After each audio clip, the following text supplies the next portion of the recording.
Samarqand qadimdan o'zining mashhur insonlari bilan butun dunyoda e'tirof qilingan. Kuni kechagina o'tgan haftada Samarqandda bo'lib o'tgan butun dunyo e'tirof qilingan sammitini o'zi ham Samarqandni butun dunyo e'tirof qiladigan shaharlardan biriga aylantirganligi e'tirof qilingan. Bundan tashqari Samarqandda san'atga, adabiyotga bo'lgan hurmat, ehtirom Amir Temur davridan boshlangan. Bugungi Samarqand shahrida bo'lib o'tayotgan badiiy adabiyotga, grafikaga, rassomga, tasviriy san'atga bo'layotgan e'tiborni bir namunasi sifatida Samarqand davlat universiteti professori Nuriddin Kalonovning Samarqand ruhi va ustoz shogird an'anasiga aylangan rasmlar vystavkasiga xush kelibsizlar deymiz. Bugungi tadbir domlaning yana 75 yoshlik yubileyiga bag'ishlangan tadbir bo'ladi. Bu tadbirda birinchidan badiiy san'atni hurmat qiladigan viloyatimizni olimi fuzolalari, ziyolilari, hukumat vakillari bugun mana shu tantanali yig'ilishga ishtirok etishi ko'zlanyapti. Men agar badiiylik to'g'risida bir gapiradigan bo'lsam, badiiylik borliqni, reallikni aks ettirish, uni insonning olamga bo'lgan estetik ifodalanishini ko'rsatuvchi bir vazifa sifatida aytishimiz mumkin ekan.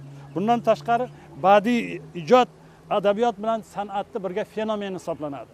Bugungi tashkil qilingan mana shu ko'rgazma, rasmlar ko'rgazmasi qaysidir ma'noda har bir san'atni yo'nalish sifatida mana shu yerda Samarqandning ruhini aks etadigan san'atlar ko'rgazmasi, vystavkasi bo'lib o'tyapti. Men bu borada muhtaram ustozimiz Kalonov domlani e'tirof etadigan bo'lsam, bu kishini yillar mobaynida o'tkazgan mana shunaqa ko'rgazmalari mavjud. Kalonov domla faqat O'zbekistonda yoki Samarqandda birinchi marta ko'rgazma o'tkazayotganlari yo'q. U kishi butun dunyo e'tirof qilgan davlatlarda, Fransiyada, boshqa davlatlarda, Rossiyada, boshqa dunyo e'tirof qiladigan barcha davlatlarda juda ko'plab mana shunaqa ko'rgazmalarni tashkil qilgan. Bugungi ko'rgazmaga Samarqand ruhi deb atalishining o'zi Samarqandda ustoz tomonidan yaratilgan tasviriy san'at asarlari namunalari ijod qilingan. Bundan tashqari bugun ustoz shogird an'anasiga bag'ishlangan masalalardan bittasi mana ko'rgazmani demak chap tomonida ustozi 75 yil davomida bajargan ishlari namunasi ko'rsatilayotgan bo'lsa, bu tomonimizda esa shogirdlar an'anasi, shogirdlar bajargan ishlarini Samarqand ruhini ko'rishimiz mumkin bo'ladi.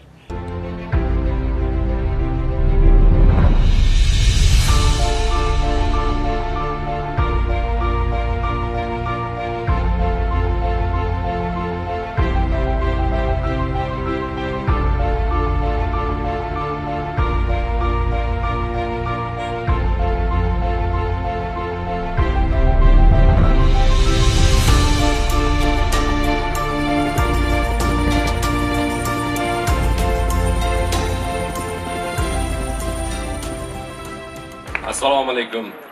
Hurmatli va aziz samarqandliklar, aziz mehmonlar, qadrli ijodkorlar, hurmatli tadbir ishtirokchilari. Endi Samarqand bu dunyoning tabarruk shaharlaridan biri bo'lib, jahonga buyuk hukmdorlar, sarkarda va me'morlar, ilm va san'at arboblari, shoirlar va hattotlarni baxshida etgan muqaddas zamin. Shu bilan birga Samarqand nomi Benkov, Kovalevskaya, Temurov kabi milliy tasviriy san'at maktabiga asos solgan buyuk ijodkorlar nomi bilan chambarchas bog'liq. Bugungi kunda ham Samarqand yirik madaniy markaz sifatida tasviriy san'atda muhim o'rin egallab kelmoqda. Sababi shu sohaning yetuk namoyandalaridan biri hisoblangan Nuriddin Kalonov fidoyilik namunasini ko'rsatib kelmoqda. Nuriddin Kalonovning hayoti va ijodiy biografiyasi uning avlodidagi ko'plab o'zbek rassomlarining tajribasiga o'xshash. Samarqandda tug'ilib uning ruhi va tarixiy xotirasini yuragiga singdirgan holda san'at yo'lini ongli ravishda tanlagan. Nuriddin Kalonov ijodidagi yetakchi mavzulardan biri Samarqand bo'lib, uning ko'chalari va me'moriy yodgorliklari, bayramlari va kundalik hayoti rassomning tasavvurini boyitdi. 1970-yillarda yaratilgan Amir Temur maqbarasi, Shohizinda majmuasi kabi asarlarida azim Samarqandimizning betakrorligini aks ettiradi. Samarqandda bayram seriyasida Nuriddin Kalonov portretlar va janri sahnalarga e'tibor qaratadi. Samarqandga xush kelibsiz. Anarangli qiz usto kabi ishlarida u tarixiy davrlar voqealarini bir kompozitsiyada uyg'unlashtiradi. Hurmatli tadbir ishtirokchilari, O'zbekiston mustaqillikka erishgan davrida Nuriddin Kalanovning ijodi yangi bosqichga ko'tarildi. Uning ishlarida lirik, she'riy ruhdagi asarlar ham, ijtimoiy mavzularga bag'ishlangan ishlar ham uchraydi. Bular sirasiga urush mavzusi bilan bir qatorda Orol muammosiga bag'ishlangan grafikalarni kiritish mumkin. Petrograflar mavzusi orqali o'zining qadimiy genetik ildizlarini topganday bo'ladi. Mustaqillik davri o'z tarixini va boy madaniyatini qayta anglash jarayonini boshlab berdi. Nuriddin Kalanov ham tarixga, Mirzo Ulug'bek va Amir Temur obrazlariga murojaat etadi.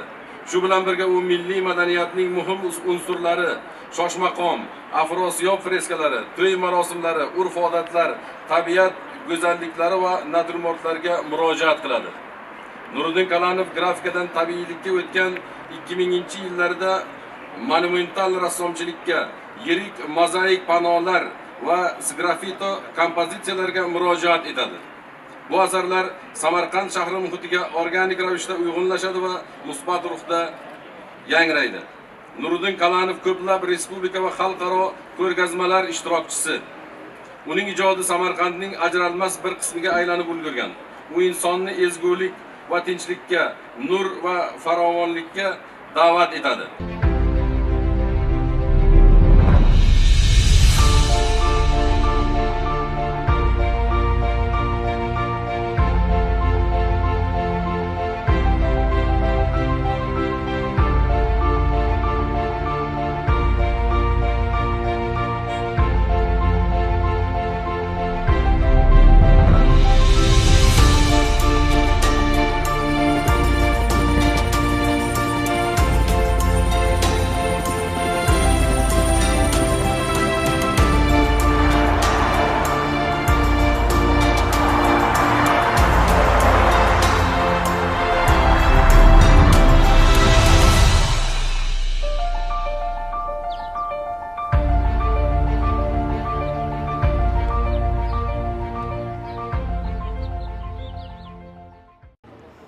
Biz bugun Samarqand shahriga keldik. Kelishimizning asosiy sababi bu O'zbekiston Badiiy akademiyasining akademigi. Mana shu Samarqandda ko'p yillardan beri ko'p bir shogirdlar tarbiyalagan katta bir ustoz, professor Nuriddin Kalanovning shaxsiy ko'rgazmalari va yubileylarini o'tkazish maqsadida tashrif buyurganmiz. Biz men bilan birgalikda O'zbekiston Rassomlar uyushmasini raisi va Kamoliddin Bekzod nomidagi Milliy rassomchilik va dizayn institutining bir nechta professorlari, akademiklar birga kelishgan. Endi Nuriddin akaga keladigan bo'lsak, Nuriddin akani avvalambor albatta ulug' qutlug' yosh bilan chin qalbimizdan tabriklaymiz.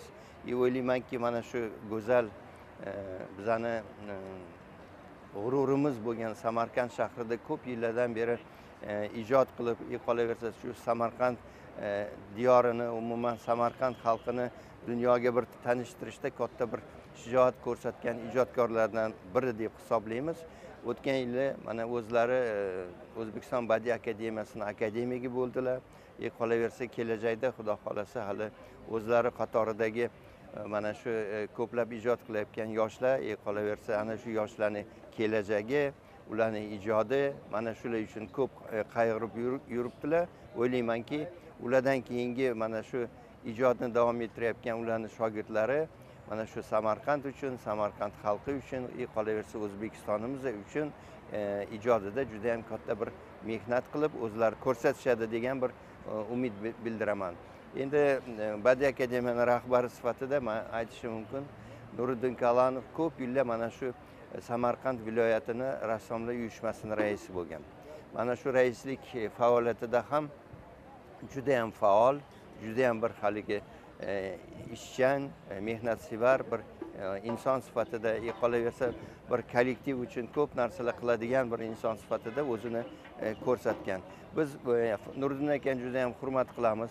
ularni ijodlarini hurmat qilamiz.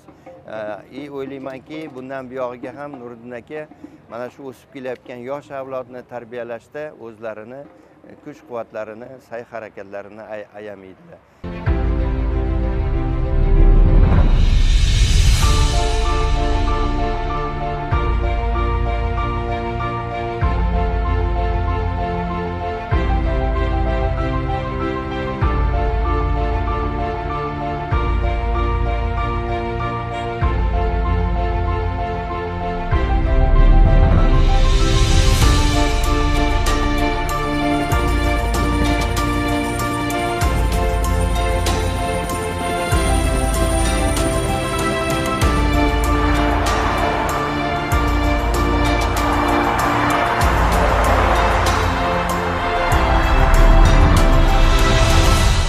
Bugün mana ajoyib kun. Nuriddin Kalonov bizning rassomimiz, akademigimiz. Bu kishini 75 yoshlik yubileyini mana nishonlayapmiz. Nuriddin Kalonov to'g'risida gap ketadigan bo'lsa, biz ko'p birga ishlaganmiz Nuriddin Kalonov bilan. Juda ko'p yillardan beri mana shu san'at sohasida faoliyat ko'rsatib keladilar. U kishi bir paytda Badiiy akademiya tashkil bo'lgandan keyin maxsus jamg'arma degan tashkilot bo'lgan, o'sha Samarqand bo'limi bo'lgan. O'sha yerda ham Samarqand bo'limining raisi bo'lib ishlaganlar. Undan keyin mana Badiiy ijodkorlar uyushmasi raisi lavozimida ishladilar. Samarqandlik rassomlarga juda ko'p mehnat singan, Samarqanddagi yosh rassomlarning yetishib chiqishida o'zini o'rnini topgan ijodkorlarimizdan. Tinib tinchimas, shu yoshga kirib ham hech nima deydi, tinmasdan ijod qilib, tinmasdan harakatda va mana hozir ham mana shu universitet talabalariga shu tasviriy san'at yo'nalishi bo'yicha tahsil berib kelyaptilar. Endi biz bilganlarimiz shunaqangi, nima desam bo'ladi? Ajoyib inson o'zi. Ijodiy asarlar bu ijodiy ustaxonalarda yaratiladi, lekin uni xalqqa, ijodkorlarga, kelajakdagi yoshlarga ko'rsatmasa bo'lmaydi. Ular ko'rib, o'zlari bir ma'naviy oziqa oladi. Shuning uchun men ularga juda meni asarlarim yoqsa, o'shandan bir qanaqadir yanada maktab olsa, katta o'zimni bir baxtiyor his qilardim. Bu ko'rgamizga bir 200 dan ortiq asar qo'ydim. Chunki joy masalasi, bu asarlar ko'p, bir 500 dan ortiq asarim bor. Ularda hammasini ham qo'yishni iloji yo'q, lekin baribir ham qo'ygan asarlarim shu tomoshabinlarga kelib mana shu ko'rgazmani ko'rgan insonlarga bir malakali bir ma'naviy oziqa beradi deb o'ylayman. Mana bugungi ko'rgazmamning ochilishiga O'zbekiston Badiiy akademiyasining butun rahbariyati, akademiklar mana kelib, ular o'zlari kelib ko'rib baho beradi, ular o'zlarining fikrlarini aytadi. Bu men uchun kerak. Ular ham meni qaysi darajada ijod qilishimni ko'rib, men o'ylaymanki, ular ham bir ma'naviy nima olsa oziq oladi deb o'ylayman. Bundan tashqari butun respublika bo'yicha hamma viloyatlardan badiiy ijodkorlar uyushma raislari, ijodkorlar kelib, meni ijod asarlarimni tomosha qilyapti. Meni qilgan mehnatimga baho berishyapti. O'sha kelib tomosha qilib o'zlarining fikrlarini men juda baholab, o'zimga bir yana maktab olaman deb o'ylayman. Shogirdlarim orasida O'zbekiston Badiiy akademiyaning oltin, kumush, bronza medalini olganlar bor. Ularga butun qo'limdan kelgancha ijodiy yo'nalishda o'sha rasm chizish, kompozitsiya qilish, rang tasvir, kartina yaratishda o'zimni ko'magimni berib kelyapman. Men o'ylaymanki, kelajakda shunaqangi menday bo'lmasa, mendan ham yaxshi rassomlarning chiqishini kutib qolaman.